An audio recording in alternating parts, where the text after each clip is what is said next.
In my last video I showed you what I was planning to do with the jar.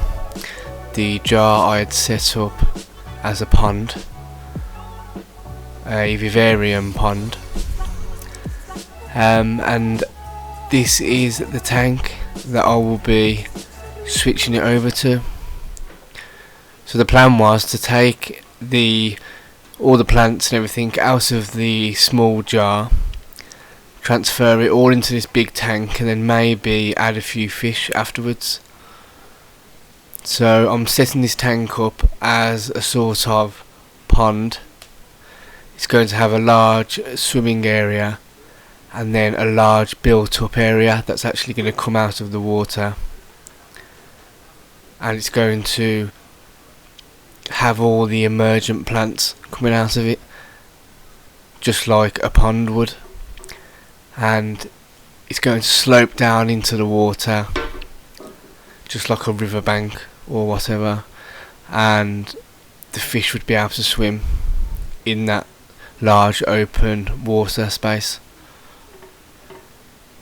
So what I'm doing is I'm actually using all the stones and substrate that will house the plants. I'm using that as the filtration as well, just like I do in the pond that I have in the garden. So the area where the plants are coming out of is going to be situated here where this pond liner is. So the pond liner will be filled with stones at the bottom and then some plant substrate on the top, and then all the plants. And I'm actually running a pump with a hose on, 12mm hose, and this hose will run through the bottom of the pond liner and it will be sealed with silicone, and then this plastic tubing will be attached to the end of the hose, and that will be situated under the stones and the substrate. So the pump will be pumping the water up through the stones, through the substrate, and back into the water, and it will cycle round like that, and that will be the filtration, and it will also provide adequate water flow, and the plants will like it too because there will be constant running water. So if you've seen my other YouTube videos of my little pond outside that I have, it's like a patio pond. It's the same principle. Pumps water up through a layer of stones and then out back into the main body of water. So the stones will act as like biomedia, and all the beneficial bacteria will be housed in these stones. So to ensure that the water actually runs up through the stones and the media and not just out the sides, I've actually used pond liner. So this will ensure that all the water will pump through the stones and then back out. Otherwise, if I didn't use the pond liner and I just used the large rocks I have here to hold it all in, the water would just seep out from the bottom and it wouldn't necessarily go up and through the stones. So this just ensures that the water is being adequately filtered. Looks kind of ugly, but I do actually hide it quite well. I didn't want to put too many stones in here because, you know, I wanted enough room for the fish to swim, things like that. I don't want to use one of these low height tanks and just have half of it as substrate, but I did need to use quite a bit just to get that nice sloping effect, and to hide some of that black pond liner as well, so I needed to go quite high.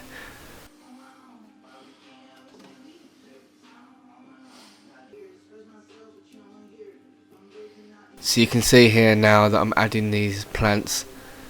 They're the same plants that I had in the pond jar.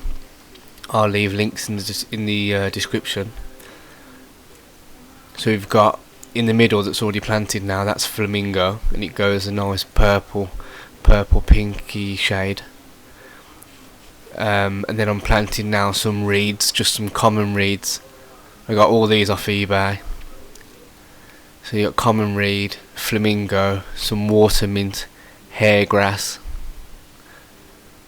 I just searched for pond plants really. Any pond plants will kind of work. Just try and make sure they're not massive, because some pond plants are massive, and obviously this is quite a small tank. You don't want the plants to overtake.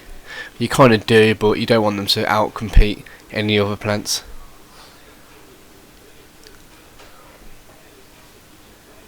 So the tank is 80 centimeters wide, 30 centimeters deep, and 24.5 centimeters high. And as I said in the previous video, it's a turtle tank, and the reason I bought a turtle tank is because the turtle tanks aren't very high. I wanted a very low tank, just to give that nice paludarium effect. And a paludarium is effectively a aquarium with a land area. So this top bit is a land area. So the pump's on now and it's running. You can still see some of the pond liner at the back. But you know, the idea of this is that that back area is absolutely covered in plants, and you won't see any of the back or anything. So this is how I attached the tubing for the pump. I cut a little hole, put the 12mm pipe through and just siliconed it up. Because at first I had the tube coming up and over and you could see it. I just wasn't happy with it, so I thought, right, I'm going to have to dig all the stones out, cut a hole and silicone it, leave it 24 hours like this just to cure, and then fill it all back in. And it's quite a big job, quite messy, quite annoying, but if I'm not happy with something then I've just got to change it, otherwise it will just really annoy me. So this way you can't actually see the tubing at all, which is great.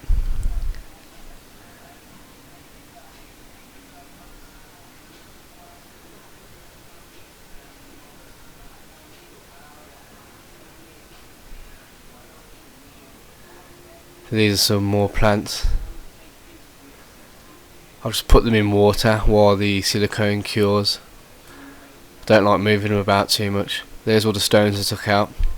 I used bigger stones for the bottom, and then these smaller stones mixed with plant substrate for the top, and that's where the plants will sit, like they are now. So this is the finished product after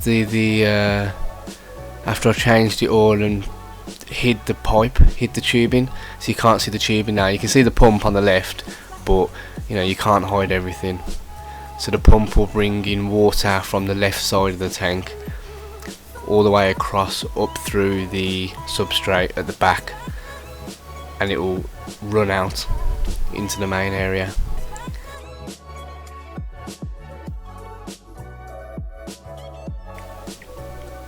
And you can see it here trickling out. There's 2 or 3 places where the water overflows out of the plant area and back into the tank. There's not much surface agitation, but you know, it's not too bad. The water is being adequately moved around the tank. You know, if it's coming from one end and spilling out the other, then you know, that's generally okay. That's what you want really, just the water to circulate. So I've got some close-up shots here of the end result using Anubis. That's all different species that I've just pulled out of my tanks, and then I've just stuck them in between the rocks, because you don't want to bury that rhizome because they will die. So they're just stuck between any gaps that I could find. So there's the pump on the left. You know, I could hide that with plants eventually. Didn't really want to put many plants in the shallow area. Just wanted to leave that all open just for swimming space. And then the rocks and the stones slope up got some moss, some Christmas moss on those pieces of wood there.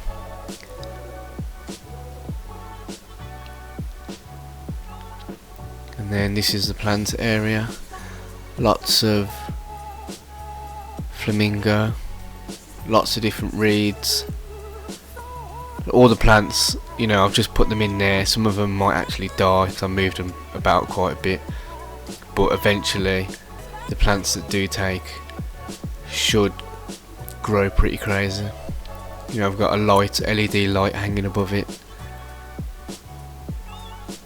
and I've got lots of plant substrate in there. So that whole back area should just grow like a forest, really. You know, like a pond. I was thinking of keeping this tank cold water and adding a few white cloud mountain minnows, because I originally kept mountain minnows when I first started in the aquarium hobby, and I was thinking about getting some again, just so I can have a very low maintenance tank, you know, no heater, and some small cold water fish. So yeah, there's the Paludarium. It's a bit of a different take on the Paludarium, the typical Paludarium, but I think it works quite well. I think it looks really nice as well, and it'll be interesting to see how well these plants grow in this type of environment, because, you know, it's indoors and it's a bit of a different take on a pond, but it should do well. At least when the plants do grow, you won't be able to see some of that pond liner. And also I'll be adding more plants and stuff like that, different varieties, some creeping plants just to fill in this whole area. That'll be good. So yeah, that's the Paludarium, and I'll keep you updated.